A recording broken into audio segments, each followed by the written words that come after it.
Hello everyone, स्वागत है आप सभी का एचपी स्टडी हब में। आज डेट है 8 दिसंबर 2020। तो देखते हैं 8 दिसंबर के daily current affairs plus static GK के टॉप 10 इम्पॉर्टेंट क्वेश्चंस को। लेक्चर शुरू करने से पहले अगर अभी तक आपने चैनल सब्सक्राइब नहीं किया है तो चैनल को सब्सक्राइब कर लें। देखते हैं आज का फर्स्ट क्वेश्चन, जिसमें पूछा है इमेजिन कप 2021 के भारत संस्करण के लिए माइक्रोसॉफ्ट का नॉलेज पार्टनर कौन है। इसमें आपने जो इमेजिन कप इसको शुरू किया है माइक्रोसॉफ्ट ने, इसमें जो इंडिया का एडिशन 2021 के लिए होगा, इसमें माइक्रोसॉफ्ट के साथ भारत का नॉलेज पार्टनर कौन है। इसमें माइक्रोसॉफ्ट के साथ भारत के लिए इसका नॉलेज पार्टनर है राष्ट्रीय कौशल विकास निगम या फिर नेशनल स्किल डेवलपमेंट कॉरपोरेशन। ये मिलके माइक्रोसॉफ्ट के साथ मिलके इमेजिन कप 2021 के भारत संस्करण का पार्टनर के रूप में काम करेगा। तो बात करते हैं ये जो इमेजिन कप है, इसमें ये माइक्रोसॉफ्ट के द्वारा एक चलाया गया 17 साल पुराना, जिसको 2003 से स्टार्ट किया गया था। इसमें जो माइक्रोसॉफ्ट प्रोवाइड करता है कि ग्लोबल प्लेटफॉर्म स्टूडेंट्स के लिए और उनके जो सपने होते हैं उनको रियलिटी में लाने के लिए। इसके थ्रू जो स्टूडेंट्स होते हैं अक्रॉस द वर्ल्ड, जो टोटल पूरी दुनिया के स्टूडेंट होते हैं, उनके अंदर जो एक टैलेंट होता है उसको या फिर आइडिया ऑफ लाइफ को इसको रिप्रेजेंट करने के का ये काम करता है। इसमें जो रिसेंटली माइक्रोसॉफ्ट इंडिया और नेशनल स्किल डेवलपमेंट कॉरपोरेशन ने माइक्रोसॉफ्ट इमेजिन कप 2021 के भारत संस्करण के लिए साझेदारी की है। इमेजिन कप के बारे में मैंने बता दिया, ये एक वार्षिक इनोवेशन चैलेंज है जो माइक्रोसॉफ्ट द्वारा छात्रों और प्रौद्योगिकी के प्रति उत्साही लोगों के लिए आयोजित किया जाता है। स्टूडेंट के अंदर जो भी जो टैलेंट होता है उसको या फिर उनके जो सपने होते हैं उनको रियलिटी में लाने के लिए माइक्रोसॉफ्ट हर वर्ष ये माइक्रोसॉफ्ट इमेजिन कप शुरू करता है। तो इसमें आपने याद रखना है जो 2021 के लिए जो भारत संस्करण है उसमें माइक्रोसॉफ्ट का नॉलेज पार्टनर होगा राष्ट्रीय कौशल विकास निगम या फिर नेशनल स्किल डेवलपमेंट कॉरपोरेशन। जो अब इसकी बात करते हैं नेशनल स्किल डेवलपमेंट कॉरपोरेशन की, यह एक non profit public limited company है जो कि बना है, इनकॉर्पोरेट हुआ था जुलाई 31 जुलाई 2008 को ये बना था। इसका नाम है राष्ट्रीय कौशल विकास निगम। ये बना था under section 25 of companies act 1956 के अंडर। अब बात करते हैं NSDC, इसको सेटअप किया गया था मिनिस्ट्री ऑफ फाइनेंस ने as a public private partnership के रूप में। मिनिस्ट्री ऑफ फाइनेंस ने इसको as a public private partnership के रूप में इसको फॉर्म किया था। इसमें अगर बात करें गवर्नमेंट ऑफ इंडिया की तरफ से जो ministry of skill development and entrepreneurship MSD, इसका जो टोटल शेयर है इसमें 49% है और बाकी जो 51% है वो प्राइवेट सेक्टर के पास है। इसकी जो NSDC की जो एम है, इसका मेन काम है प्रमोट करना skill development bye catalysing creation of the large quality of, जो हमारे जो स्किल डेवलपमेंट प्रोवाइड करना इसका मेन काम है। नेक्स्ट इसमें जो माइक्रोसॉफ्ट की बात करते हैं, माइक्रोसॉफ्ट एक अमेरिकन मल्टीनेशनल टेक्नोलॉजी कंपनी है जिसका जो हेडक्वार्टर अमेरिका या फिर रेडमंड वाशिंगटन में है। एक सॉफ्टवेयर मेकर कंपनी है। 2016 में ये वर्ल्ड की सबसे बड़ी सॉफ्टवेयर मेकर कंपनी भी थी। रिसेंट में इसके CEO की बात करें तो सत्या नडेला CEO हैं माइक्रोसॉफ्ट कंपनी के। तो आपके लिए बहुत ही इंपॉर्टेंट क्वेश्चन था एक। नेक्स्ट क्वेश्चन है RBI की दिसंबर 2020 की मौद्रिक नीति समिति की बैठक के बाद नई रेपो दर क्या है। RBI की जो दिसंबर 2020 की एक मॉनेटरी पॉलिसी कमेटी की एक बैठक हुई जिसमें नई जो रेपो दर क्या रखी गई है। इसमें इसका राइट आंसर होगा 4% नई रेपो रेट रखी गई है जो MPC या फिर मॉनेटरी पॉलिसी कमेटी के द्वारा, जिसकी बैठक अभी रिसेंट 4 दिसंबर 2020 को हुई है। बात करते हैं मॉनेटरी पॉलिसी कमेटी या फिर मौद्रिक नीति समिति के बारे में। इसको कॉन्स्टिट्यूट करता है RBI, reserve bank of India के द्वारा इसको कॉन्स्टिट्यूट किया जाता है और इसको लीड किया जाता है गवर्नर ऑफ RBI। जो रिजर्व बैंक ऑफ इंडिया के गवर्नर हैं वो इस कमेटी को लीड करते हैं। प्रेजेंट में देखा जाए तो RBI के गवर्नर, उनका नाम है शक्तिकांत दास जी। अब ये जो MPC जो कमेटी बनी है, ये बनी है अंडर जो RBI act, reserve bank of India act 1934 के अंडर ये MPC की कमेटी बनाई गई है। इसमें मेंबर की अगर बात करें, इसमें टोटल 6 मेंबर होते हैं, उसमें से 3 ऑफिशियल होते हैं RBI के, उसमें रिजर्व बैंक ऑफ इंडिया के गवर्नर, डिप्टी गवर्नर हो सकते हैं। इसमें 3 मेंबर RBI के, और जो 3 मेंबर बचते हैं ये होते हैं एक्सटर्नल मेंबर ऑफ नॉमिनेटेड, इनको नॉमिनेट करते हैं गवर्नमेंट ऑफ इंडिया की तरफ से। इन सभी की एक बैठक हुई जिसमें कि निर्णय लिया कि जो प्रेजेंट में हमारी नई रेपो रेट रहेगी वो 4% रहेगी, और इसमें जो रिवर्स रेपो रेट की बात की गई है इन्होंने, तो ये 3.35% रखा गया है। उसके बाद अगर बात करें, RBI ने जो 2021 के लिए, वित्त वर्ष 2021 के लिए जो रियल GDP की का अनुमान लगाया है रहने का -7.5%, -7.5% हमारी जो रियल GDP रहने का अनुमान लगाया है वित्त वर्ष 2021 के लिए। अब बात करते हैं नेक्स्ट, इसमें आप देख सकते हैं इस एक टेबल के थ्रू भी रिसेंट में अभी हमारी जो रेपो रेट रखी गई है 4.0। अब बात करते हैं रेपो रेट और रिवर्स रेपो रेट के बारे में। सबसे पहले रेपो रेट क्या होती है? रेपो रेट एक रीपरचेजिंग एग्रीमेंट रेपो। इसमें हम देखते हैं जो रेपो दर एक ब्याज दर होती है जिस पर बैंक को RBI कर्ज देता है। एक ऐसी दर है जिसमें बैंक को देता है RBI कर्ज। बैंक इस कर्ज से ग्राहकों को ऋण देते हैं। उसके बाद रेपो रेट कम होने का मतलब है कि बैंक से मिलने वाले कई तरह के कर्ज सस्ते हो जाएंगे। जितनी कम हमारी रेपो रेट होगी उतने कम रेट में जो कर्ज मिलेंगे। जैसे कि जो हम लोन लेते हैं बैंक से, उसमें home loan, vehicle loan etcetera, जो भी लोन होंगे वो हमें कम रेट पे मिलेंगे या फिर कम ब्याज पे मिलेंगे। वो जितनी कम अगर रेपो रेट होगी इसका मतलब है कि बैंक से जो मिलने वाले सभी प्रकार के कर्ज सस्ते होंगे। सो प्रेजेंट में हमने रेपो रेट को बनाए रखा है 4.0। उसके बाद बात करते हैं रिवर्स रेपो रेट के बारे में। रिवर्स रेपो रेट जो होती है ये रेपो रेट का एकदम उल्टा होता है।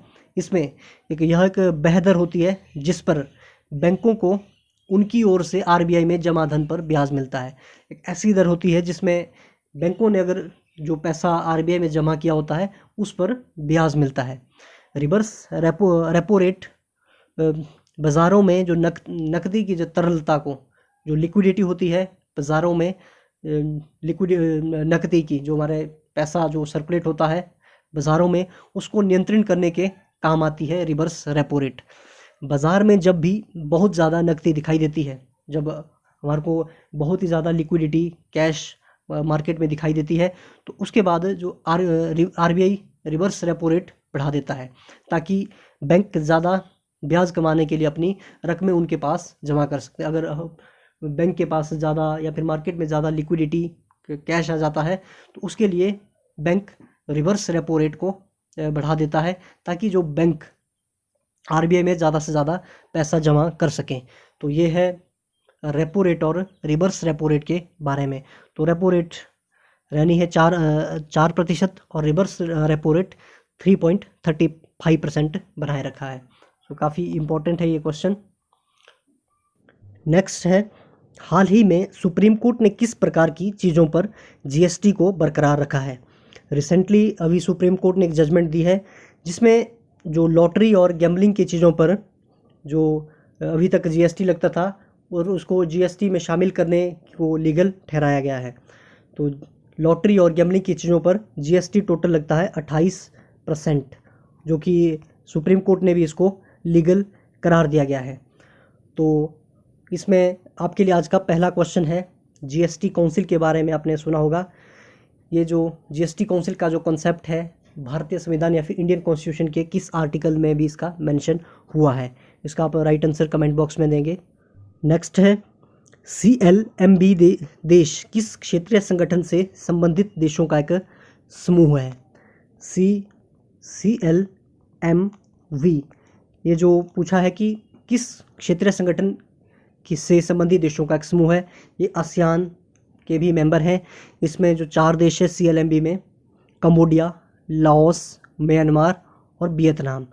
रिसेंटली अभी जो छठी भारत CLMV एक बिजनेस कॉन्क्लेव की समिट हुई, उसके उद्घाटन समारोह में इंडिया की तरफ से जो CLMV देशों को इंटरनेशनल सोलर अलायंस और फिर लचीली आपूर्ति श्रृंखला पहल में शामिल होने के लिए प्रस्ताव किया गया है। उनको इन जो अलायंस में शामिल होने के लिए आमंत्रित किया गया है। ये जो CLMV देश हैं ये आसियान देशों का भी पार्ट है। आसियान की बात करें तो आसियान में टोटल मेंबर 10 हैं। सो आपके लिए नेक्स्ट क्वेश्चन है, आसियान जो association of south east Asian nation के बारे में, इसका जो फाउंडेशन कब हुआ था। सो इसमें आप देख सकते हैं, इसमें 4 जो कंट्रीज हैं, म्यांमार, लाओस, वियतनाम और कंबोडिया। नेक्स्ट क्वेश्चन है क्वेश्चन नंबर 5, बाशान 4 द्वीप जो खबरों में देखा गया किस देश में स्थित है। बाशान 4 द्वीप के बारे में आपने देखा होगा, काफ़ी न्यूज़ में भी था ये बांग्लादेश से रिलेटेड है। बांग्लादेश में अभी रिसेंटली बाशान 4 द्वीप बांग्लादेश का एक निर्जन द्वीप है। यहाँ ये सिचुएटेड है 60 किलोमीटर दूरी पर है, बंगाल की खाड़ी में ये स्थित है। बांग्लादेश सरकार ने रिसेंट में अभी जो कॉक्स बाज़ार के शरणार्थी थे, जिसमें उनको शरणार्थी शिविरों से रोहिंग्याओं को बाशान 4 द्वीप में तैयार किए गए स्थानांतरित करने की प्रक्रिया शुरू कर दिए गए। इन्होंने जो बाशान 4 द्वीप में बांग्लादेश सरकार ने 2300 करोड़ रुपए की अनुमानित लागत से वहाँ पर उन रोहिंग्या शरणार्थी है उनको रहने के लिए आश्रय गृह का निर्माण किया है और उनको इस द्वीप में स्थानांतरित करने की प्रक्रिया को भी शुरू कर दिया। नेक्स्ट क्वेश्चन, विक्रम संवत की शुरुआत कब हुई थी। विक्रम संवत के बारे में, इसकी शुरुआत कब की गई थी। ऑप्शन ए 47 ईसा पूर्व, 50 ईसा पूर्व, 55 ईसा पूर्व, ऑप्शन डी 57 ईसा पूर्व। इसका जो राइट आंसर है ऑप्शन डी 57 ईसा पूर्व। जो विक्रम संवत हिंदू पंचांग में समय गणना की एक प्रणाली का नाम है। यह जो संवत 57 ईसा पूर्व में आरंभ की गई थी। इस जो विक्रम संवत का प्रणेता थे भारत की भूमि वर्मा विक्रमादित्य को माना जाता है। नेक्स्ट क्वेश्चन नंबर 7, किस काल को मुगल चित्रकला का स्वर्ण काल कहा जाता था। जो कौन सा वह काल है जिसमें मुगल चित्रकला का उसको स्वर्ण काल कहा जाता है। Option A Akbar, option B Jahangir, option C Shahjahan, option D Aurangzeb. इसका जो राइट आंसर है ऑप्शन बी। इसमें देखते हैं हम, जहांगीर के काल को मुगल चित्रकला का खूब विकास हुआ था। उस टाइम काफ़ी चित्रकला के फील्ड में काफ़ी इन्होंने काम किया था, इसीलिए जो इस काल को चित्रकला का स्वर्ण काल कहा जाता है। सो आपके लिए नेक्स्ट क्वेश्चन है, किसका काल मुगल वास्तुकला का स्वर्ण युग कहलाता है। वह कौन सा मुगल बादशाह था जिसके काल को मुगल वास्तुकला का स्वर्ण युग कहा जाता है या फिर आर्किटेक्चर का गोल्डन एज कहा जाता है। इसका राइट आंसर आपने कमेंट बॉक्स में देना है।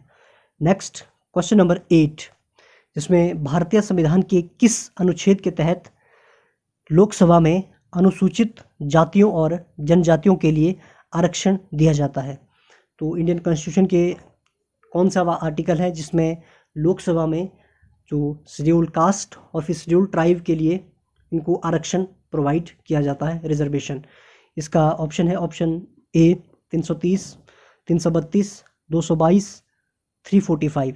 इसका जो राइट आंसर रहेगा आर्टिकल 330। आर्टिकल 330 के अंतर्गत जो लोकसभा में SC और ST के लिए रिजर्वेशन का प्रबंध किया जाता है। नेक्स्ट क्वेश्चन है, बहुत अधिक ऊंचाई पर मनुष्य की लाल रुधिर कणिकाओं पर क्या प्रभाव पड़ता है। जैसे हम हाई अल्टीट्यूड पे जाते हैं, जो हमारी RBC होता है, इन पे पूछा है कि इस पे क्या प्रभाव पड़ता है। ऑप्शन ए आकार बढ़ जाता है, ऑप्शन बी संख्या बढ़ जाती है, ऑप्शन सी आकार छोटा हो जाता है, ऑप्शन डी संख्या घट जाती है। इसका जो राइट आंसर रहेगा ऑप्शन बी। जो जैसे हम हाई अल्टीट्यूड पे जाते हैं, जो RBC जो हमारे रेड ब्लड कार्पसल्स होते हैं या फिर लाल रुधिर कणिकाओं की संख्या काफ़ी बढ़ जाती है, जिसमें कि इंक्रीज़ हो जाता है हमारा haemoglobin level, increase in haemoglobin concentration. ये रिजल्ट करता है रिडक्शन जैसे ही हमारा हीमोग्लोबिन का जो कंसंट्रेशन बढ़ जाता है, इससे कमी हो जाती है प्लाज्मा के वॉल्यूम में, जिससे कि जो due to reduction of anti diuretic जो हार्मोन होता है उसमें भी कमी आ जाती है और आरबीसी का काउंट इंक्रीज हो जाता है। जैसे ही जो हीमोग्लोबिन का कंसंट्रेशन बढ़ जाता है, जो the amount of transported oxygen to the tissue increase, जैसे ही हमारा जो हीमोग्लोबिन का कंसंट्रेशन बढ़ जाता है, जो ऑक्सीजन ट्रांसपोर्ट करने की जो कैपेसिटी भी बढ़ जाती है। इसलिए आपने याद रखना है, जैसे ही हाई अल्टीट्यूड पे हम जाते हैं या फिर हाइट पे जाते हैं, जो हमारी आरबीसी का काउंट बढ़ जाता है, क्योंकि प्लाज्मा के वॉल्यूम में कमी आ जाती है और जिससे या फिर एंटी डाययूरेटिक हार्मोन में की कमी आती है, जिससे आरबीसी काउंट बढ़ जाता है। नेक्स्ट क्वेश्चन है क्वेश्चन नंबर 10, जिसमें पूछा है कि हरित क्रांति का पिता किसे कहा जाता है। हरित क्रांति, फादर ऑफ ग्रीन रेवोल्यूशन के बारे में option A doctor MS. Swaminathan, option B Norman Borlaug, option C Verghese Kurien या फिर ऑप्शन डी उपरोक्त में से कोई भी नहीं। इसका जो राइट आंसर रहेगा ऑप्शन बी, नॉर्मन बोरलॉग को फादर ऑफ ग्रीन रेवोल्यूशन कहा जाता है। अब बात करते हैं डॉक्टर एम.एस. स्वामीनाथन के बारे में। Doctor MS. स्वामीनाथन को father of Indian green revolution, जो भारतीय हरित क्रांति का जनक कहा जाता है, डॉक्टर एम.एस. स्वामीनाथन को। उसके बाद बर्गिस कुरियन के बारे में इन्हें कहा जाता है father of Indian white revolution. जो वाइट रेवोल्यूशन की बात करें, ये दूध से रिलेटेड है।